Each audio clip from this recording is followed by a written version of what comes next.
Welcome to the webinar, everyone. My name is Shannon. Today's host is Frank Craig. He's Vice President of Sales for the Wendover Corporation. Frank spent over 8 years in financial services management, and he's dedicated to helping banks and small businesses grow their sales revenue. Here's Frank. Thank you, Shannon. It looks like we have a great turnout for today's webinar, attendance-wise. And the first thing that I would like to say is welcome, and the second is that this is a no sale zone, which means at no point will I try to sell you on anything. This is just helpful information on how to cross-sell the top 10% of growing companies. So without further ado, let's get started. Banking for business, cross-selling, the essentials for growing your business. So what we're going to cover today, the agenda. Cross-selling, what it means, why it's so important, and the essential needs of growing profitable businesses, and one of the most difficult challenges, how to get your employees to buy in and cross-sell. Because remember, this webinar is not just for community banks, it's for the large mega banks as well. And we're going to have some questions, some polls. We're going to try to make this as interactive as possible. I know we have a large attendance today, but we're definitely going to try to cover as much as we possibly can. And any questions that you have, feel free to type them in, and I'll answer them as we go or at the end. And if I don't get to them, I will send you an email on what your question was. So cross-selling. We hear all the time we need to cross-sell. We need to strengthen the existing relationship.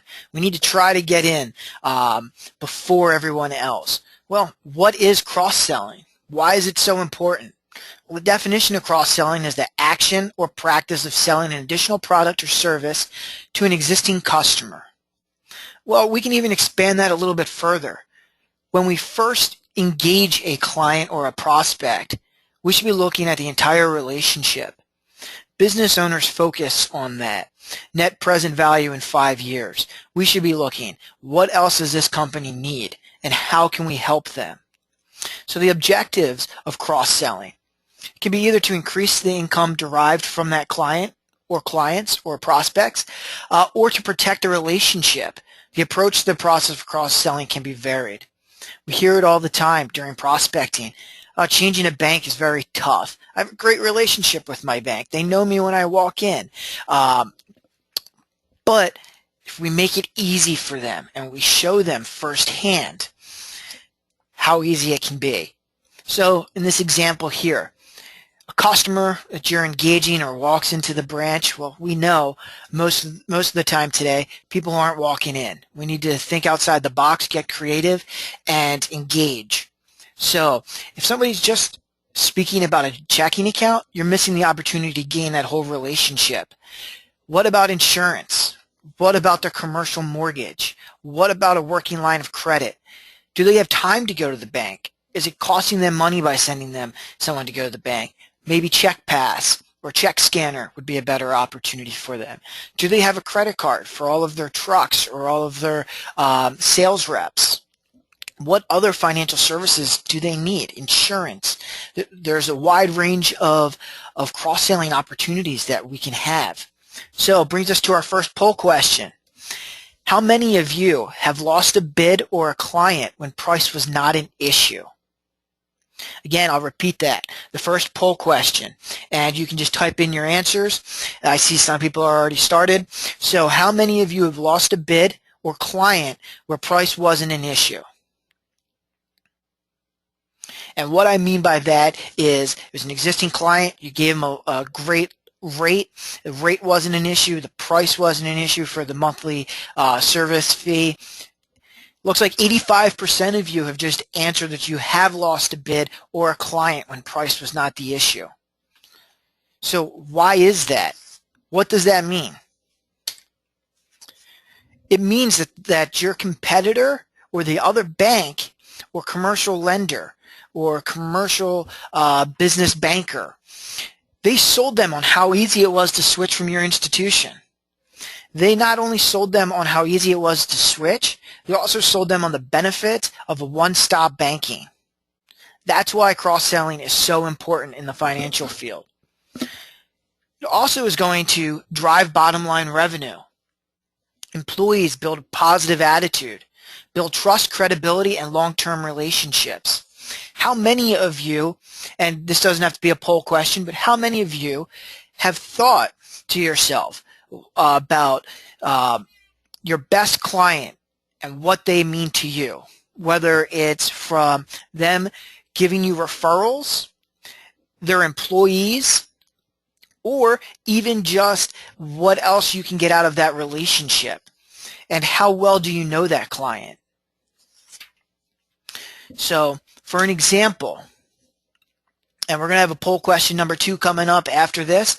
So a new company in the area.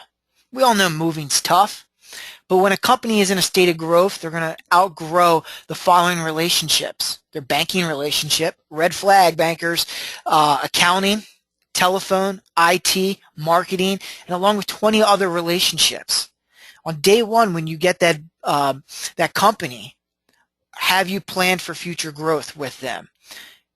Have you accounted for that they're going to outgrow current relationships?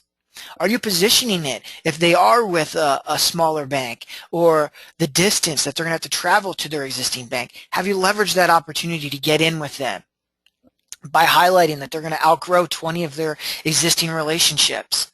So poll question number 2, there's 4 choices. How do you currently generate business? Is it you wait for it to walk in the door? You're pounding the pavements, knocking on doors? Your existing clients? Or the 4th, chamber and networking? Again, I'll repeat the poll question number 2. 4 choices. How do you generate business? Do you wait for it? Are you out hitting the pavement, knocking on doors? Are you using your existing clients? Or lastly, is it a chamber or a networking group that you're a part of to generate new business? I'll give it a couple more seconds here so I can see the results. It looks like about 60% of you is saying existing clients, and then 20% is chamber, and 30% is pavement knocking on doors. I kind of thought that would be a little bit the opposite way, where you guys would be knocking on doors, and then the networking, existing clients, and I'm glad that wait for it is last. So that's always a good thing. So, do we provide those examples to our prospects and to our clients about their growth? Because if we're not, we're missing the opportunity to be an expert, which they view you as, and missing the opportunity to get more out of the client and strengthen the relationship. So if we use that same example of a new company in the area, a typical moving expense, $20,000 for a new phone system. Do you think they're going to be taking their old phone system with them into a brand new building, or do you think they're going to upgrade? 70% of the time they're going to upgrade. Marketing. Say $5,000. They need new business cards. They need new letterhead. They need new envelopes with their mailing address, mailing labels, pens. They're going to need a wide range of marketing. So if nothing else on this list, they're going to need marketing. Furniture. Who moves and doesn't upgrade furniture? That can be anywhere from $50,000 plus. Moving services, on average, report is $10,000 for a commercial move, and more. So just a small example, it's about $85,000. Are we having a talk with our prospects or our clients about the growth and what's needed? Working line of credit, commercial mortgage, business checking, business credit cards. The list goes on. Business insurance, 401ks, help them with their employees. And do you guys provide these examples? 70% of you just said no.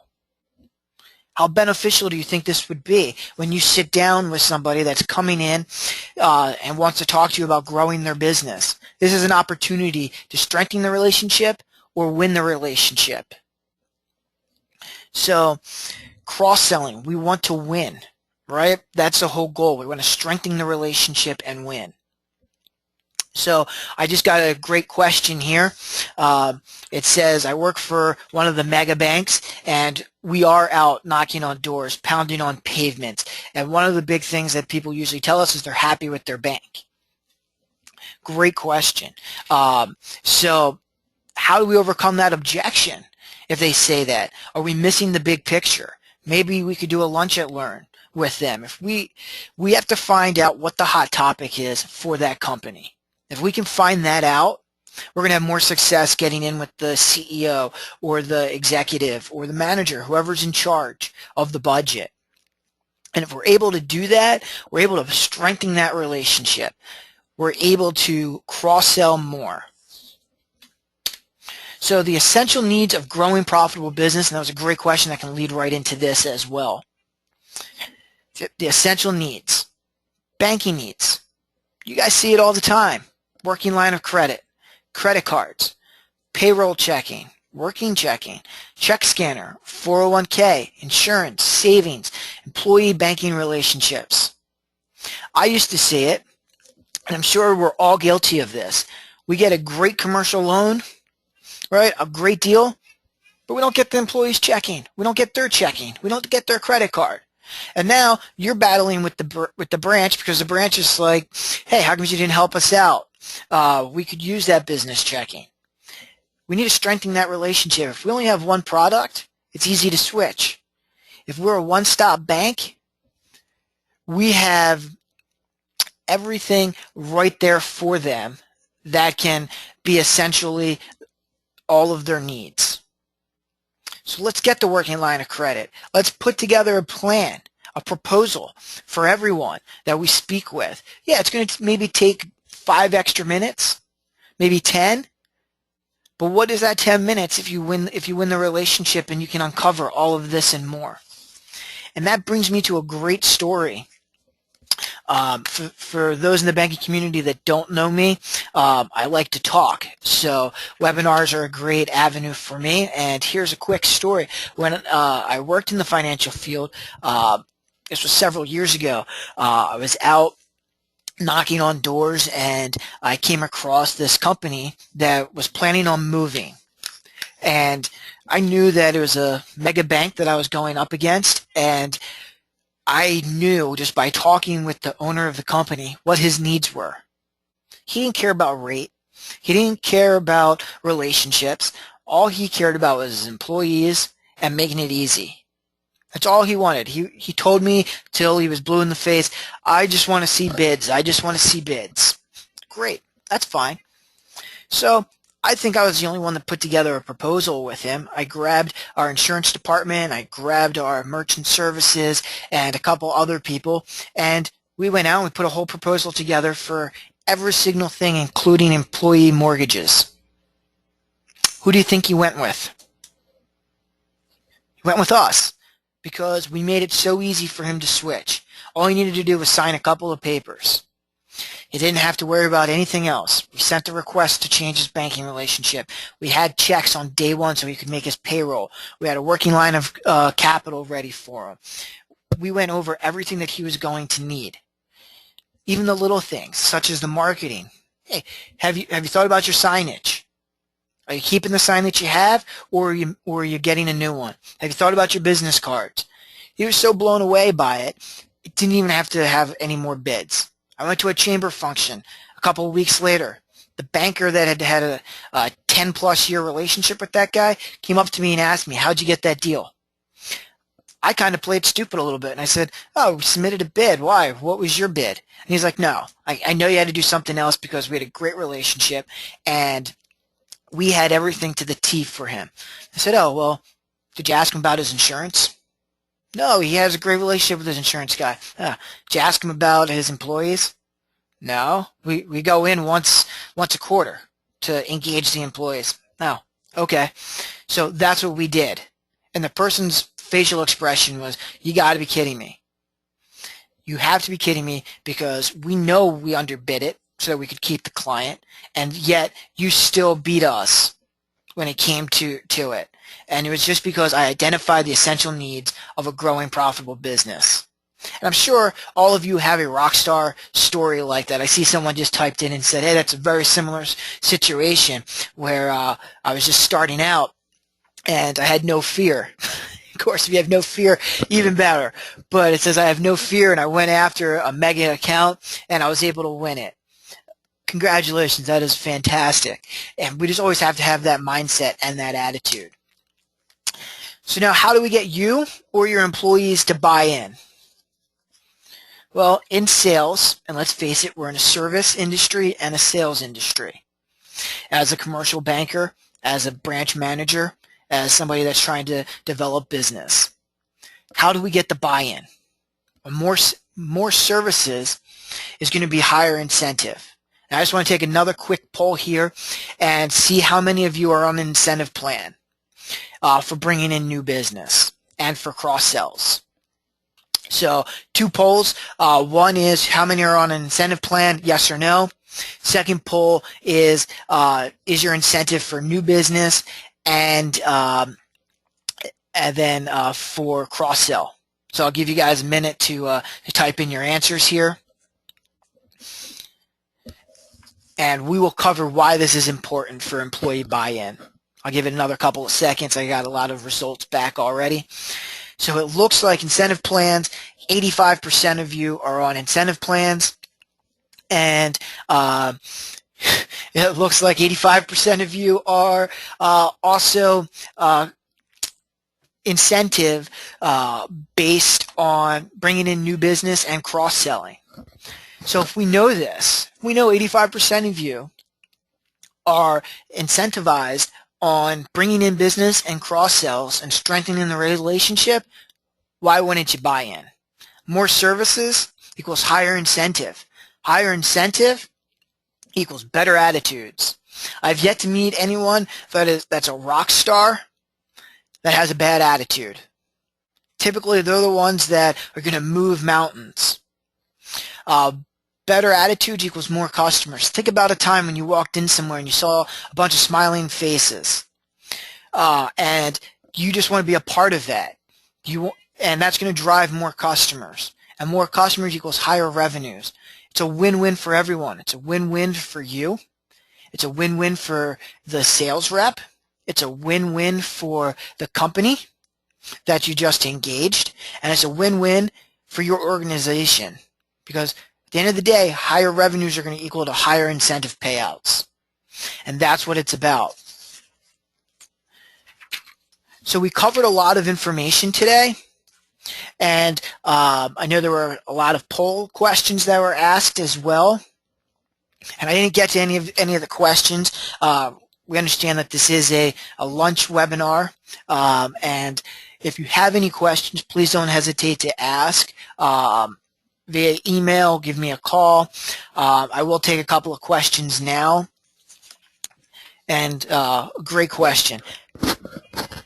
The question is, in my experience, how is community banks different from mega banks? That's a really great question. I think at the end of the day, we're all focused on the same thing. If we look out our window and on the corner of every street, there's at least 2 banks. So we're all competing against the same business. Everybody always tells us customer service, customer service, customer service. My big thing when working in the financial field was, is it a customer service or is it a sale? If I'm able to cross-sell them, I believe it's a service. And the more services I can provide to our client, the better opportunity that we're going to keep that client. Even if something happens, we're going to keep that client because of the relationship that we formed, based on trust and based on credibility. So if the mega banks and the community banks are all saying we provide the best service, we got to think outside the box. We have to write our proposals. We have to write our engagement for them that says, this is why we can help you. We're not just every other bank on the corner. We've realized that the opportunity that you are providing to us is a 1 in 7 year opportunity. Because if you're growing and profitable, you're probably going to outgrow your space, and we need to start thinking of that on day 1. How many of you ever have a talk with your prospects or with your clients on that? On setting the stage for future acquisitions, future growth? Another great question. How do you come across knowing which companies we should be providing the growth analogies with and cross-selling? Every customer we should be engaging with cross-sell opportunities. If we're only looking for one opportunity, we're missing the big picture. Whether it's a small company or focusing on the top 10% of companies. There's three types of companies out there. There's VSBs, very small business. Is that what the commercial bankers are going to go after? No, most likely not. They're probably working out of their house. It's a small mom and pop shop. Yes, they're great prospects for you. Then you have the surviving business. They have probably 50 to 100 employees. They're just coasting along. They're going to need that line of credit, that working line of credit to make payroll sometimes. They're going to need all of these extra services, and that is why we need to really engage them.